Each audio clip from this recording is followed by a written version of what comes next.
que eu li ontem, né, por incrível que pareça, o ministro Alexandre de Moraes está querendo questionar no plenário do Supremo as delações premiadas.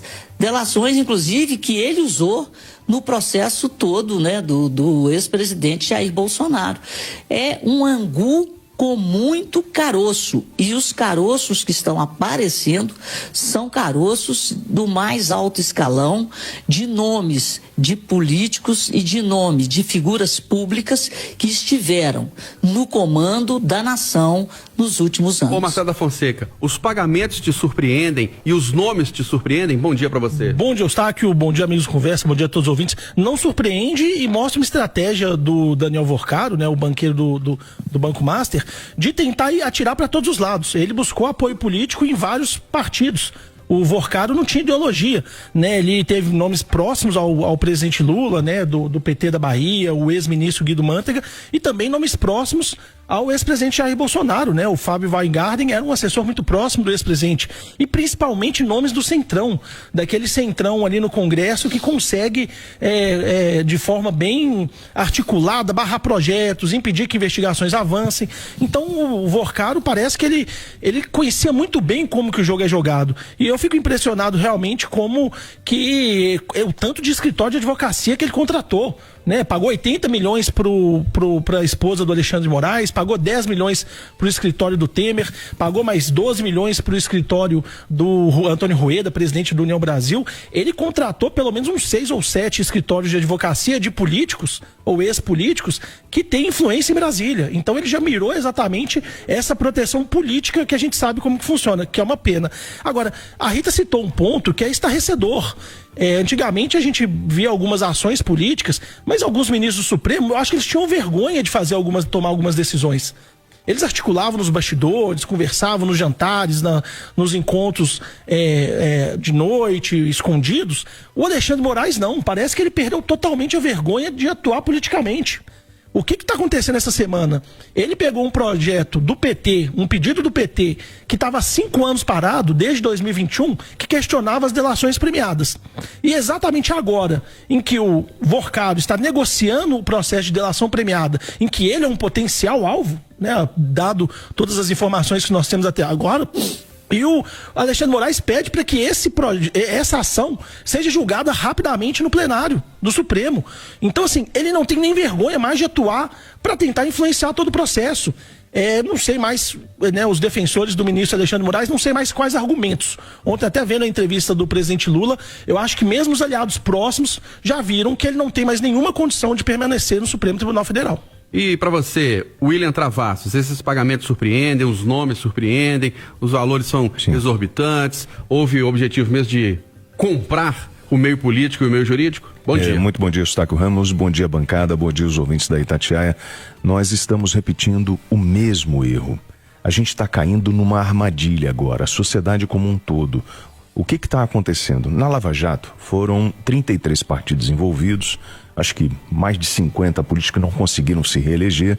O senhor Michel Temer, esse ex-presidente, segundo Marcelo Bretas, o juiz, né, lá no Rio de Janeiro, disse que o Temer era o chefe da quadrilha há 40 anos no Rio de Janeiro. O senhor Michel Temer, que foi preso, eu não sei se vocês lembram disso, ex-presidente foi preso na manhã de uma quinta-feira do dia 21, a prisão teve como base a delação de José Antunes Sobrinho, dono da Engevix, que disse ter pago R$1 milhão em propina.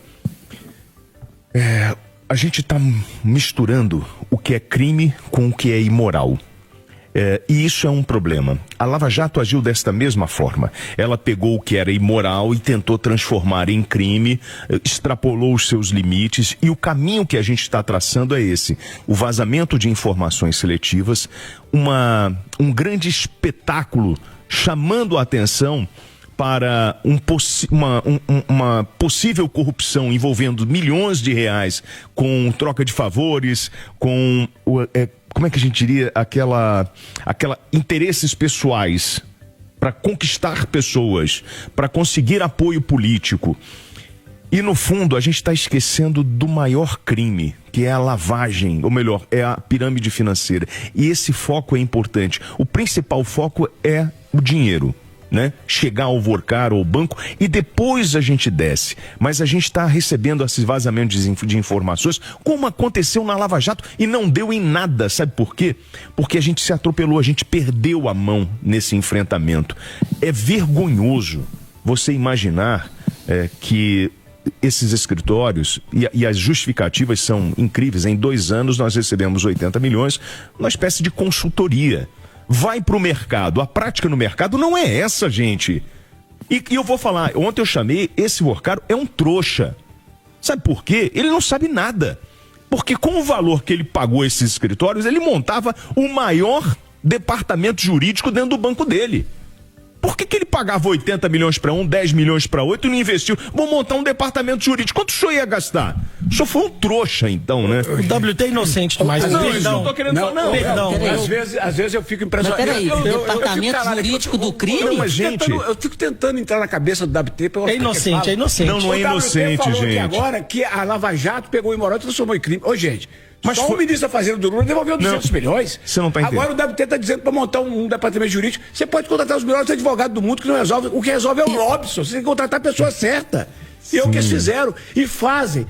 Mas eu vou deixar concluir, porque depois eu vou falar, senhor Stag. A minha inocência. Não, a minha inocência é só para dizer para vocês o seguinte: toda essa história que estão contando pra gente, ela vai terminar como a Lava Jato. Porque a gente está esbravejando, a gente está brigando, como muitos brigaram contra o Moro, contra o Bretas. E a gente está fazendo nós estamos repetindo os erros. E nós não estamos cobrando o que realmente precisa cobrar. O crime, vamos começar. Crime 01, qual é? Não, entenda, Marcelo. Os atores estão perdidos. Está tudo comprometido. É juiz comprometido, que o escritório da mulher do cara. Então, desculpa, senhor Alexandre Moraes, o senhor é casado com essa senhora. A empresa da sua esposa recebeu 80 milhões de reais. O senhor não foi beneficiado? Aí vem o presidente da República com um discurso eleitoreiro dizendo o seguinte: ele realmente tem que se dizer impedido. Claro que você está falando isso, tua popularidade está uma porcaria. Aí você tem que jogar pra plateia agora. Então, assim, é uma grande contação de história pra gente. No fundo, o meu mundo de Alice é esse, sabe, Eduardo? Nós não vamos conseguir chegar a limpar a política brasileira como nós não conseguimos Lava Jato, o que é uma pena. Ô, Eduardo. Mas é claro, o Vorcar aprendeu com a Lava Jato, ele comprou a justiça. É isso. É isso. Ele comprou quem ele viu que tem que comprar para se sair imune nesse país. Ô, Eduardo, bom dia. Tudo bem? Bom dia a todos. É só para dizer o seguinte: você acha que também não vai dar em nada? Porque no caso do Mensalão, lá um escândalo lá dos anos 2000, houve condenações, prisões, Lava Jato, condenações, mas depois depois todo mundo foi solto. E no Banco Master? Eustáquio, há uma diferença. Quando a gente é profissional de imprensa, há uma diferença do que você acha e o que você tem que falar.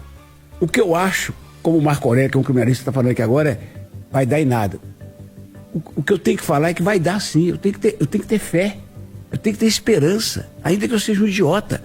Mas é preciso reiterar que a Lava Jato apurou os piores crimes da história do Brasil, com muitos safados que estão aí posando, né? Se a gente for começar a falar os nomes aqui agora, começando pelo presidente da República atual, você vai parar, você não para nunca. E só um parênteses: a Lava Jato, teoricamente, ela não deu em nada por causa de foro, por causa de instância da justiça que deveria julgar. Os crimes todos foram apontados. É por causa de firula jurídica o de CEP. propósito.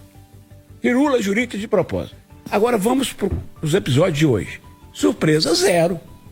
Ô, gente, tem 100 anos que o Temer tá na política brasileira. Não à toa que eles falam que ele parece o Conde Drácula. Ele inspira confiança em alguém, gente? Você lembra daquela conversa dele com essa família Batista, do Joesley? Essa família que tomou conta do Brasil, comprou o Brasil todo. Essa família que comprou o Brasil todo. Você lembra dele conversando no Palácio? Muito fora da agenda? Tem que segurar isso lá e tal. Isso tudo ficou aprovado. Então, surpresa zero. Agora, a indecência passa de todos os limites.